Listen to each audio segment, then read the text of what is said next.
Mahomes? I can't believe you got me that question. To NFL players putting their balls in reporters' heads. These are the craziest NFL player versus NFL reporter moments. And first, a reporter asked Justin Jefferson what he does with his mouth. Justin, what is one thing that you absolutely cannot do during a first kiss? During that first kiss? I don't know. I'll just go straight to the point. All the way? All the way. So you just going for it? Go for it. I'm all go. Now that's freaky. But another reporter had a player give him his nut? Because after a play where Trevon Diggs did basically nothing, a reporter tweeted, "What is Trevon Diggs doing on this play?" And ironically, that same reporter came face to face with Trevon after the game. Out of that whole play, that's what you took from that? You don't know football. You can't do nothing that I do. You can't go out there and do nothing. That ain't your lane, buddy. Stop playing me, bro. Just asking the question, Trevon. I mean, I'm happy to have you answer the question. That whole play, that's what you took from that? That's what you got from that whole play, that's what you got from that? I'm asking. We can talk about it more. What were you doing there?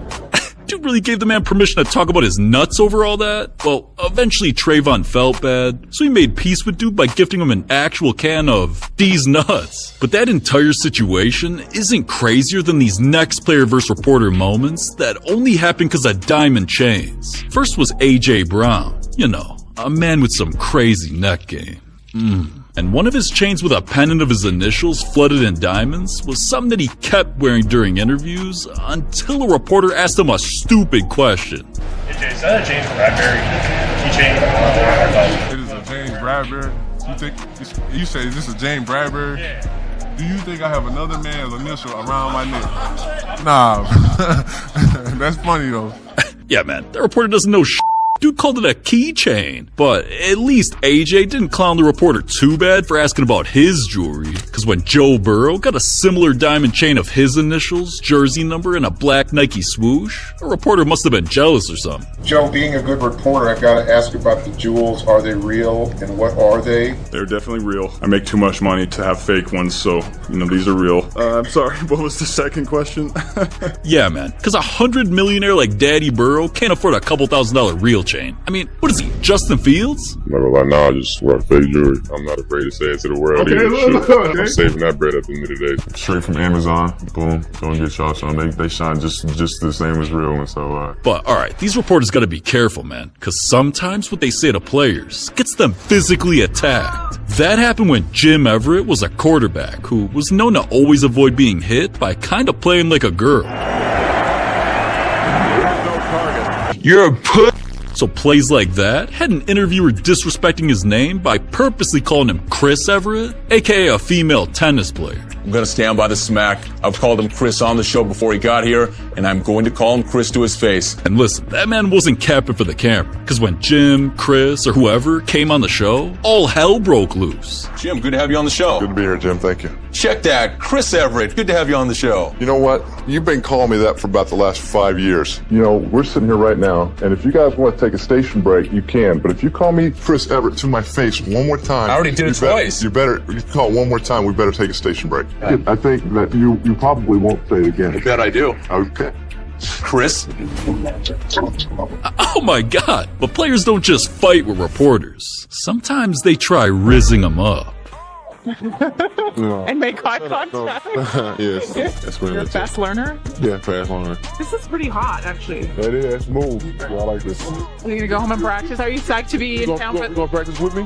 Sure, do you want me to? I do. Maybe you might be able to teach me something. I don't know. You don't like crazy chicks? No, not at all. Gotta stay away from them. Let me see if I see that in your eyes. Like playing football, you're really good at reading people's minds and anticipating their moves. It probably really helps with women. It does. Good. So I'm reading your mind now. Oh my god. You gonna tell me what I'm thinking? Actually, don't say it out loud. Don't say it out loud. What does it mean to you now when the team is struggling? I want to kiss you. I couldn't care less about the team struggling. What are you doing for Valentine's Day? Whoa. What are you doing? All right, Aaron. So this is number 2 trophy for you. I got one for my living room now and one for my bedroom. So Do you really need 2? I mean, can I have one? if you come over and watch some movies with me. Okay. Now, alright, players shooting their shots on live TV is definitely crazy. But flirting with reporters isn't on the same level as the players who made a young reporter's biggest dreams come true. This is Jeremiah, a kid whose interviews have been blowing up because of his thoughtful questions. Can't put a timestamp on it, but I know that I'm going to enjoy every single bit of this one. Now I'm here with Devontae Adams, wide receiver for the Las Vegas Raiders. He's got 95 receptions for 1,443 yards. He's got 14 touchdowns, and he averages 15 yards per catch. I just wanted to tell you face to face that I'm praying for your dad and your entire family. I just wanted to ask you, how are you all doing? Oh, man, we've been doing good. My dad's doing good, and it's been pretty quiet, so whenever it's quiet, it's good. So I appreciate that. Thank you. No problem. And after impressing so many players, then making headlines for being one of the greatest young reporters on the come up, a player made the kid's dreams come true. That's for you, buddy. You're going to the Super Bowl. Going to the Super Bowl. You're going to the Super Bowl. And I was so excited. I was so happy. And not only did he have the time of his life at the Super Bowl, kid definitely has a bright future ahead of him. But alright, players don't just talk about reporters' feet. Sometimes they put their balls on reporters' heads. Chandler Harnish throws, and Pam Oliver, wham. With offensive coordinator Tom You have mentioned it. Oh, okay. Nothing like live television. I'm okay. And Nichelle Turner almost got ran over. No, I didn't. And hit by a football. I didn't almost. I got blocked. Alright, now that's crazy. But that ain't crazier than the player who literally made reporters play a game just to ask him a question. Oh, snap. Rock, paper, scissors. Rock, paper, scissors. Come on, keep going. 2 out of 3. All right, he won the first one. Come on, one more. 2 out of 3. Keep going. Oh, come on. All right, come on.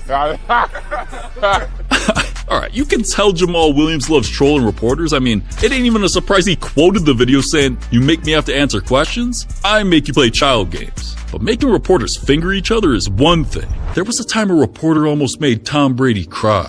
Brady pretty much only gets emotional when he's talking about the person that means the most to him. His dad. There was never a moment where he didn't have time to support what I wanted to do and try to achieve. Because it's a hard thing to do.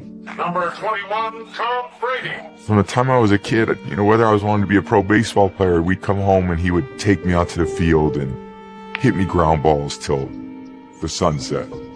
And when I wanted to learn to play quarterback, he was the one that, he didn't push me. He kind of held me up. Man, you could tell Brady was just trying to hold it together. But what if I told you another NFL legend created the most disrespectful player versus reporter moment in NFL history? It was one of the most uncomfortable moments any of us have ever seen or experienced in television sports history. It was that bad.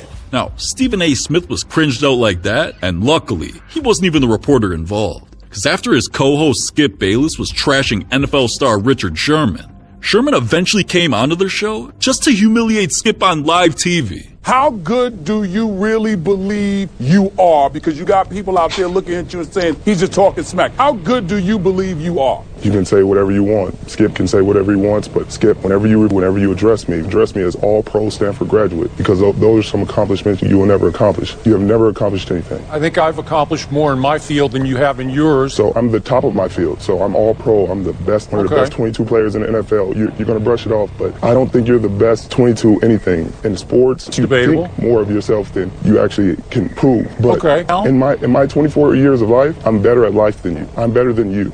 I am intelligent enough, capable enough to understand that you are ignorant, pompous, egotistical, cretin. And that's really what it comes down to. And I'm going to crush you on here in front of everybody because I'm tired of hearing about it. Oh my god, man. Dude really trashed Skip's entire life. But honestly, the situations reporters cause with players are weak compared